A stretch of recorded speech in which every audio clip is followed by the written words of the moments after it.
the switch. Flip, flip. I don't know nobody else that's doing this. Body start to drop, ayy, hit the floor. Now they wanna know me since I hit the top, ayy. This a rolling, not a stop. Watch shit don't never stop. Hi everybody! Welcome to my first YouTube video. My name is Zara Rose and most of you will know me as Ms. Keto. I thought I would do a video to tell you a bit about me, so if you don't want to know about me then this isn't the video for you. I am 27 years old and I live here on the Gold Coast in Australia. I was born in Christchurch, New Zealand and brought up in the top of the South Island in Blenheim. So I moved here after my 21st birthday about 7 years ago and I freaking love the Gold Coast. It is so beautiful. There's so much amazing things to do and so much beautiful places to explore. So this is my life here in the Gold Coast now. If you have not been to the Gold Coast in Australia, you should definitely come check it out because it is so beautiful. So I met James in 2013 in September at his 21st birthday actually, and I was sober driving my best friend Cam because I'm not like a big drinker, so I've always kind of been the designated driver. So James was having his birthday down towards Logan area in Bentley actually, and I met him at his 21st birthday. So I also met his parents, his little brother, his mum and dad at the birthday, and I got along really well with his mum and his dad, and yeah, kind of got to talk to him a bit through the night. He had like a big bouncy castle set up and a DJ inside and a photographer and stuff, so yeah, it was a pretty cool party. And the next day he had added me on Facebook and we started talking from there, and then the next week we went whale watching. He was messaging me and I said to him, do you like whales? And he was like, yeah. And I was like, what are you doing next weekend? So then our first date properly was whale watching on a boat, which was so cool. And good way to know if you're gonna like get along with someone or not, because you're stuck on a boat with them. About 6 months later, we went on a holiday to Daydream Island, well, Airlie Beach, but Daydream Island was the place that we went for the day trip, and he proposed to me on some rocks that have actually been washed away from the storm now, but there was some 3 rocks with mermaids on them, and he proposed and it was really beautiful, and we're planning on getting married hopefully next year, so we'll start planning that soon. We're about to move into our first ever house. We started building back in January and it is November now, so hopefully it is almost finished. When I was really young, I was fostered by the most amazing person on the planet. My mum, Debs, who brought me up, is my mum, and she's the most amazing person ever. She made me the person that I am, and I just have so much love for her. Like, oh, I can't. I'm so much like her. Like, if you met her, you would think that I came from her. I'm like, she's very strong and independent and very stubborn, and I'm everything of that. So I have like a massive family with like step and half and like lots of brothers and sisters and things, and then I have some of my closest friends, and some of my closest friends are like family to me. Like, some of my best girl mates who know who they are like so close to me. Like, I have so much love for them. I've been hairdressing for about 10 years now, and I now manage a salon on the Gold Coast, and it is a super busy salon and I love it. It is one of my passions. I love hair, makeup and everything like beauty related, and I just love making people feel good, like letting their I love making people feel good on the outside as well as the inside. So I believe that like good vibes are contagious. So if you're in a bad vibe, someone else can pick up that vibe off you. And if you're a happy, positive person, I believe that can rub off on people. So I think it's good to feel good on the inside as well as the outside. I love animals, like I'm obsessed with all animals, and I just wish I could have like a big farm and have all the animals. When I first moved to Australia, I actually did fostering for Animal Welfare League for about 3 years. So each week I would have a different cat, and because I was working I couldn't really have dogs, so cats are pretty easy and look after themselves. So I would have a different cat every week, and sometimes they would be on medication and have the cat flu or something like that. So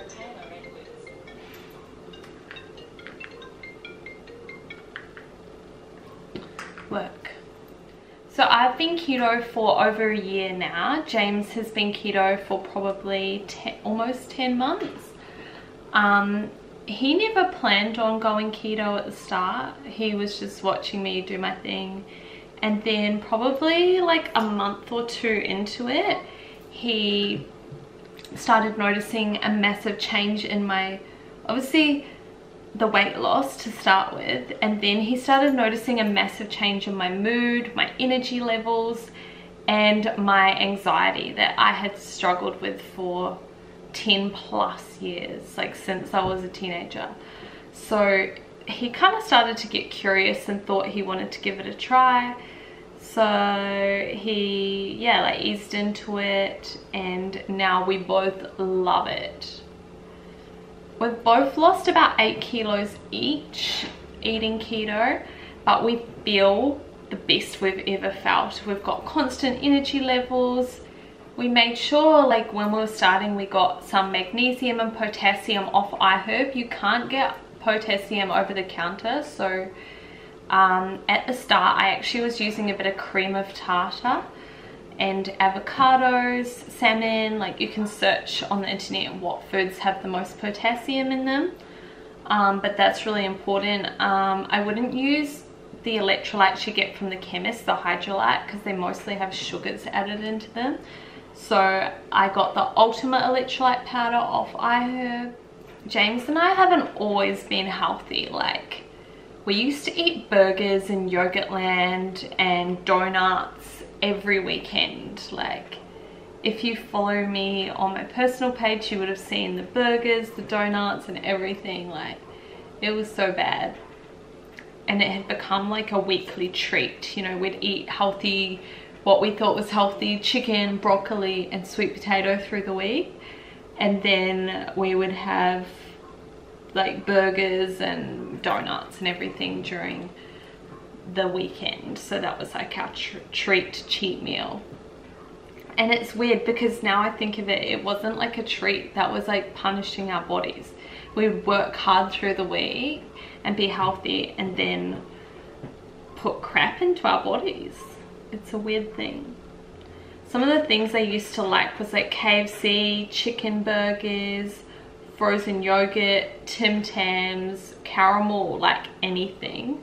Caramello Tim Tams, caramel koalas, salted caramel, lollies, like all of that stuff.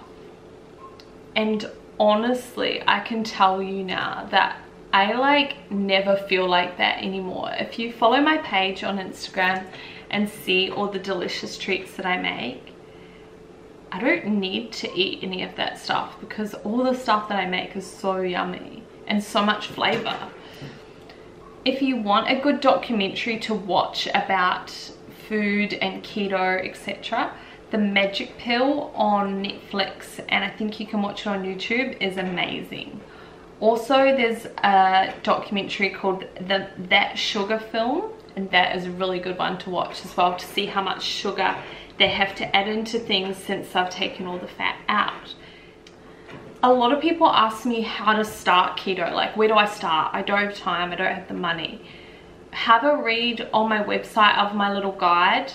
You can keep it really simple to start with. You can make meat and vegetables, eggs, like you can do it really simple. You don't have to add all the extra stuff. You don't have to have treats. You kind of just do it as it suits you.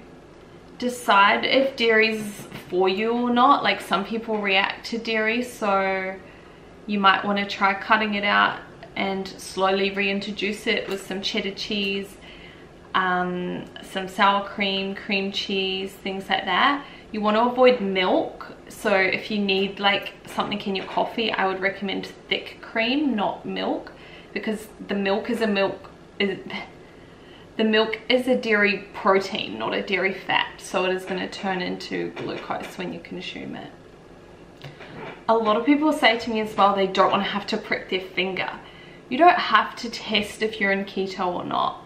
That's not what it's about. It's not about checking your numbers all the time. It's just about eating clean, healthy foods and chasing how you feel, not the numbers. And also with the scales, remember that your water's going to fluctuate a lot. So don't stress over scales. And if you want, just don't even have scales in your house. Like, throw them out. Take pictures. Take lots of progress pictures, and that will be your best comparison to look back on. Make sure you take before pictures, because otherwise you will get to your goal weight and you will regret not taking pictures to compare. When it comes to your ketone levels, if you are testing, remember that the pee sticks that you can get are your excess ketones in your urine, not that's like running through your blood. So James and I both don't use them. We use the blood glucose tester. James tests like once every 3 months. I test kind of a few times a month just to see how certain foods affect me, and out of curiosity. But remember that the higher the level doesn't always mean the more fat burning. So don't stress if someone's got a really high level. If you're exercising, you're going to be utilizing the ketones a lot more. If you're not sleeping well, or if you're a bit dehydrated, there's a lot of things that can affect your ketone numbers. So please don't stress about the numbers and don't let it discourage you. So as your body loses fat, your cholesterol level is going to go up in most cases. So if you go and get a blood test, you're going to have higher cholesterol. There's 2 different types of cholesterol. There's LDL and HDL. And they actually get quite a bad name. Like, people think cholesterol is really bad. LDL cholesterol is what delivers the fat and nutrients to the cells, and then HDL is what picks up all the leftover and takes it back to the liver to process. So when you get a test, it's going to be the cholesterol is being utilized a lot more, so it's going to be moving around your blood cells a lot. So when you get a blood test, it's not just sitting there dormant, it's actually running around your blood, so it's definitely going to be higher. Your body can't use cholesterol as a fuel source like it can with glucose, carbs and fat. So make sure you just keep your liver really healthy. I recommend lots of green vegetables. This will help keep your liver nice and cleansed. Once your weight loss kind of comes to more of a plateau and you're closer to your goal weight, it's going to be a lot harder to shift those last few kilos because your body wants to hold on to them. So don't be discouraged. If you've done the most part of it, the rest will come off. It just takes a little bit extra time and it's a lot harder. As your weight loss comes to like a bit of a stall and you're a lot closer to your goal weight, your cholesterol will level down a bit in most cases. So if it's higher at the start, it's because it's more mobilized and being used around to take all of the fat around the body, and it should level out. I eat off a side plate all the time. Like all the meals that are on my Instagram page are all on a side plate. I've done it since I was 18 and I've just always found it a really easy way to have a good portion control and not have to worry about like having leftovers. I never have leftovers because I eat the right amount for what makes me feel satisfied. I do buy a lot of my products online because you can't really find much like low carb clean ingredient items in the shops. Most of them have hidden sugars. When I look at the back of a packet, it normally has maltodextrin, mannitol, sucralose, just organic cane sugar, organic coconut sugar, all of this stuff added into it. So I avoid all of that, because the more artificial sugars you have, the more you're going to crave it. And a lot of the artificial sugars can still spike your bloods and your insulin levels, which is not what we're wanting. We want to keep it a stable level, so we're not going highs and lows and highs and lows. So before keto, I suffered with anxiety and severe panic attacks for over 10 years. And these were intense panic attacks, like end of the world for me. I thought that I was dying, literally. And when I would get one, I would feel my heart rate go up, and I would look at my heart rate on my watch and it would be around 180 most of the time. I would start to check my pulse and then I would panic. I would feel really light. I would be struggling to breathe. And I would get pins and needles in my fingers and legs, and I would feel really faint. And the feeling of feeling like I was going to pass out felt like that was going to be me dying. So these panic attacks could happen anywhere, at the shops, in the car, while I was driving. They were just so random, and they were starting to consume my life. Like, they were quite depressing, because when they would happen, I'd feel like I was dying. So it was just exhausting. And then the next day after a panic attack, I would feel like I'd run a marathon because my heart rate was so high for so long. Often I would call the ambulance and they would come test me.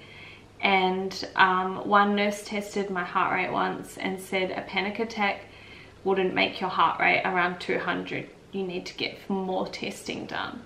So I went and got some tests with the cardiologist, and he said that I had a suspected SVT, which is supraventricular tachycardia. So they put a Holter monitor on me for a week and saw that my heart rate would just fluctuate so much. It could go from 70 up to 210. And then they put me on medication called Cortilox and another one called Coralin. And when I would go get it from the chemist, the guy would look at me and be like, "Is this for you?" And I was like, "Yeah." "Why?" And I got every possible side effect that you can get from that medication. So my feet were like pins and needles, red, and they would sting to touch, like when you have really tight pins and needles. My heart rate got down to the lowest I've ever seen it in my life. That was like 32 beats per minute, and I felt messed up. I'd never seen my heart rate get below like 60. So that was pretty scary. I went back to the cardiologist and he said that I could go off it, but I couldn't stop it straight away. I'd have to wean off it. So I weaned off that medication, and then since I changed my eating, everything started to change. So, and doing so much research, I found that everything is connected. So you've got like your cortisol levels, which are your stress levels. They have a lot to do with your health and diseases and your cardiovascular issues. So SVT, they said, was an improper electrical activity. They were contemplating going up through my groin and doing surgery to burn a bit of tissue off. They said it wasn't 100% guaranteed. It was like a 50-50 chance that it would work. So I wasn't really keen on that. I went and got some acupuncture done by this lady, and she told me that my adrenal glands were really overactive. So a lot of the food that I was eating was actually contributing to that and making my adrenal glands overactive, which turns on your flight or fight response, which is also connected to anxiety. So practically my body was always in preparation for running from a saber-toothed tiger when there was no danger around me. So people always ask me on Instagram, and people that I know in real life, don't I ever want a cheat meal or some pizza, a donut or something like that? No. Like, the stuff that I went through and the way it all made me feel, the weight gain, the anxiety, like mood and depression, like why would I want to cheat when I can have the most amazing, healthy, clean foods? And I have alternatives for like everything. Like, I have such a good pizza recipe. I have donut recipes, ice cream, slices, like everything I feel I could need. So every day for the last year, I have been spending an hour doing study. So I watch seminars, I research all sorts of different studies, and I learn all there is to know about keto and hormones, gut health, and everything, how it affects your body. So I love learning like as much as I can, and then I actually love when people message me asking questions and I can help them. I definitely recommend writing a food diary, whether it be on a bit of paper in a book or on your phone in the notes. And when you eat a certain food, if it makes you feel really crap, writing down how it makes you feel. So if you have too much dairy in one day, writing down you had an upset stomach, you had pain under your rib, or some, you know, whatever it makes you feel, write it down so that the next time you feel like that, you can read, well, the next time you feel like that food, you can read that back and maybe reconsider eating it. I feel like one of our biggest problems is excuses. So we make so many excuses in life, and I hear them all the time. And I personally used to make the excuses myself. So when on the weekends I used to get KFC, I used to have a caramel koala, a caramel magnum, things like that. And sometimes James would say, "Do you need that?" And I would be like, I was so vicious, like it was like I was a drug addict. So I would be like, did you need to speak? Like, I was like such a bitch about it because I believed that I deserved it, that I had worked hard for it. A lot of excuses are, oh well, I have Coke once a day because, you know, I don't drink and I don't smoke, so Coca-Cola is not that bad in comparison. Some people, like, you just hear the craziest excuses as to why you're having something that you know is not good for you and not good for your gut health. Like, once you get to the point where you can recognize that problem and that you're making the excuses, that's good, because then you can learn from it and grow from it. Our biggest thing we do is we say, oh, everything in moderation, you know. We'll have some chocolate bars and some ice cream and KFC in moderation. But when do we have it in moderation? Like, do you know what the term moderation means? No. I will be posting a lot more videos on here, a lot more interactive, and in the kitchen cooking. I'm gonna make some videos with my favorite recipes, supplements that I take, and my favorite keto products for the pantry. So if you have any requests of certain videos, feel free to leave them below in the comments. And if you don't follow my Instagram, check out my Instagram page for some yummy recipes. I post every day on there. Thank you so much for watching, and I will see you in the next video.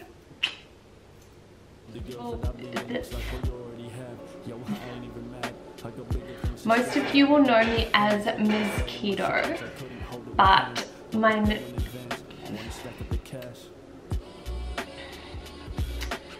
I will be both